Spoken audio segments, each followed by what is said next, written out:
Good morning mga kabuchi! Welcome to our channel. So today is week number 20 of year 2025. So our garden update for this morning is about harvesting our ginger mga kabuchi.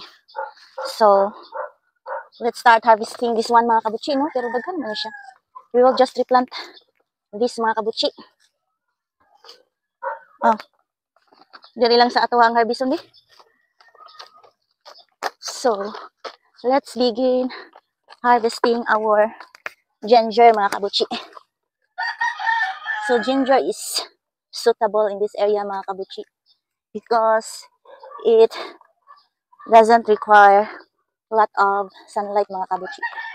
So, it's almost 9 o'clock mga kabuchi and this area still has no signs of sunlight mga kabuchi. So, that is why so, mga kabuchi,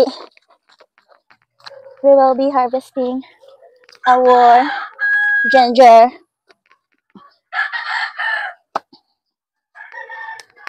So, this is our first ginger of the day mga kabuchi.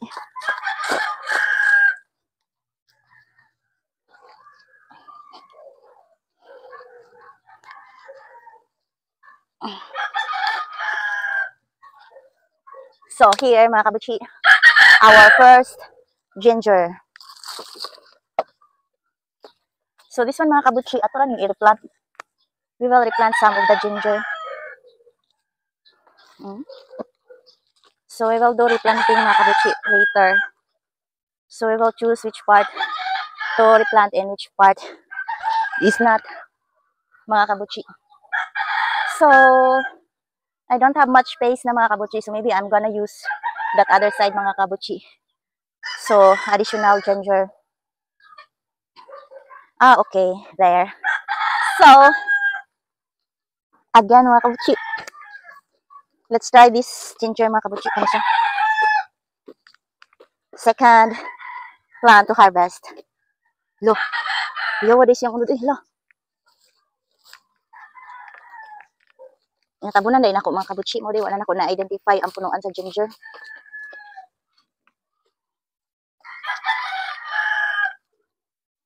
Magtanim ay di biro, maghapong nakayuko. Di naman makaupo, di naman makatayo. So, we will try to find the ginger mga kabuchi. Dara yung mga ginger mga kabuchi, oh. So, nakuha na siya mga kabuchi na rotten. Our ginger is rotten. Anugon. Na rotten na siya. Okay, let's start in this area. Harvesting ginger. Kanilang atong unahon di.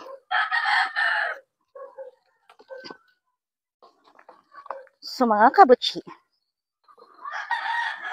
for those who have spaces, mga kabuchi, it's good for them to plant something and to make those spaces, mga kabuchi, those lots productive, mga kabuchi, rather than clamoring to the government for expensive food.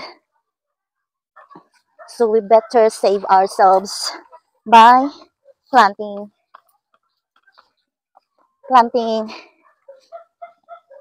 something, mga kabuchi, to save us from hunger, mga kabuchi, and expensive prices, mga kabuchi. So, ano siya mga kabuchi. And then, it's not easy to plant, mga kabuchi. Ay, naputol. It's not easy to be a farmer. The job is dirty and frustrating because you cannot harvest some of your plants due to so many factors like weather, the pest. Ay, saon mo niyo. Nagisod naman akong syuan. Di mo ka maumukaut. See? Mas indot yun itong sa hangin ra ang nagitay ra sa hangin ang harvest. So like, ampalaya,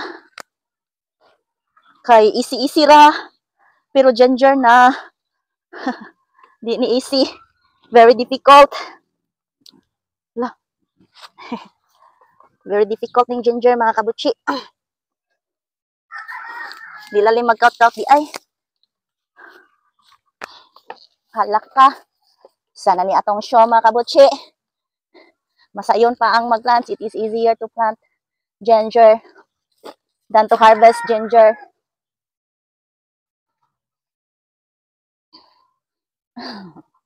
Lisoras life. Ay. Sige patan. Okay. Okay.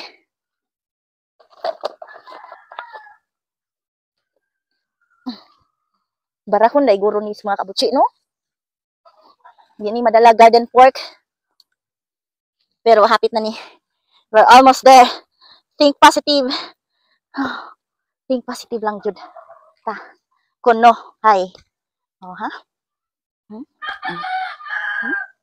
Pani. Ni. Gana na kong singot eh. Grabe. Pinahirapan ako sa kalisod. Kalisod man yan trabaho Mag-farmer pa ta? Kung wala sa'y mag-farmer, makakaon ba ta? Ay. Sura eh. Ay nako. Pwede mo break? Mo break o pagani ka kakaot day, mo break na ka day. Lo.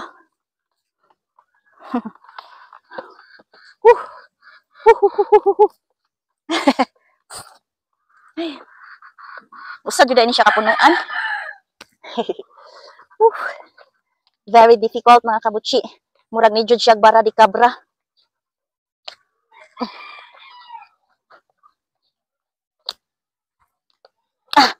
Naputol yun mga kabutsi. Sus, naghanang putol. Sayang ang akong effort to keep them together because at the end of the story, naputol sila mga kabutsi.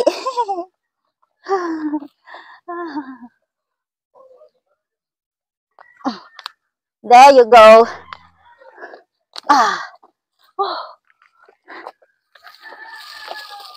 This is the loya mga kabutsi. Oh? This is the loya. Tadan! See? This is how big the loya mga kabutsi. It takes a lot of effort. Really, lot of effort mga kabutsi. So I guess we will just harvest, we'll stop harvesting the ginger mga kabutsi and reserve the other gingers for the next week mga kabutsi. Because mga kabutsi, this is so many already. So, we harvested enough na gid siguro mga kabutsi eh. Enough for the week. So by next week mga kabutsi, we will harvest another set of loya mga kabutsi. We still have loya plant pa man.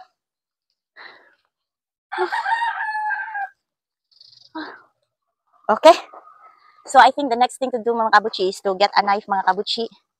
And then we'll take out some mga kabutsi.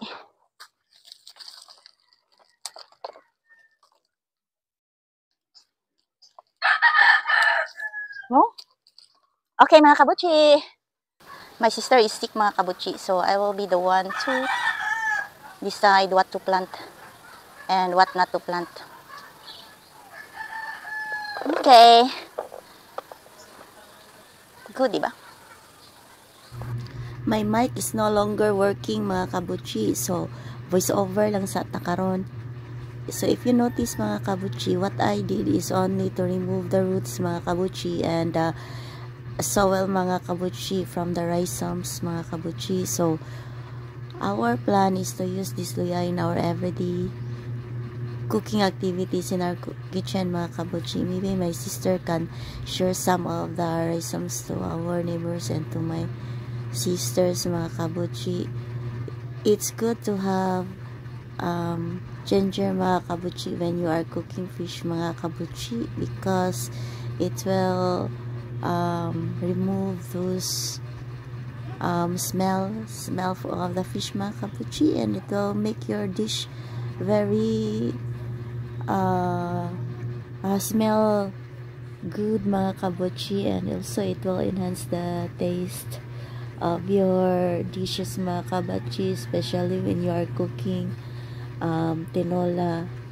Though it is also useful mga kabuchi, we also use ginger mga kabuchi if we are cooking some rice delicacies mga kabuchi like budbud, biko. So ginger is also an important spices mga kabuchi on those dishes. So ginger is really useful in our kitchen mga kabuchi, but still we only need small size of ginger when we are cooking mga kabuchi. Maybe it's part of the cost cutting activities also in the kitchen, because I also noticed that some bloggers mga kabuchi, they are using a large amount of spices mga kabuchi. So they have unlimited supplies of spices mga kabuchi, like sili, luya, ahos, sibuyas mga kabuchi. But I still don't know mga kabuchi, if this amount of ginger will last us a week. But I think siguro it's a month consumption. The consumption is already good for a month, and I still have another plant to harvest mga kabuchi. So just beside that ginger mga kabuchi, there's another plant, and I am also going to harvest it because I am planning to plant ampalaya in that vacant spaces na mga kabuchi. So I have to remove the ginger to make it vacant. And then takan man kay storya mga kabuchi, I am out of story. It's really hard to just dub mga kabuchi, but then I am not lucky because the mic stopped working mga kabuchi, and I need to recharge it again mga kabuchi. So I will charge it later. So I forgot already the details, the thoughts I have in mind when I was doing that job mga kabuchi. But basically I'm trying to keep the ginger together mga kabuchi, but then there are already nabother ko ato mga kabuchi. Ay, ginger loya, as in, but I have loya. It took